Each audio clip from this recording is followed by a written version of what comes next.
أعوذ بالله من الشيطان الرجيم. بسم الله الرحمن الرحيم.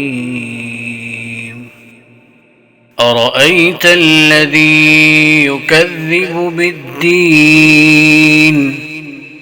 فذلك الذي يدع اليتيم ولا يحض على طعام المسكين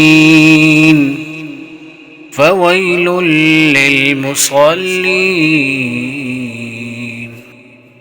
الذين هم عن صلاتهم ساهون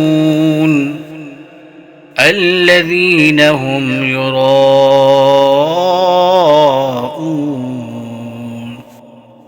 ويمنعون الماعون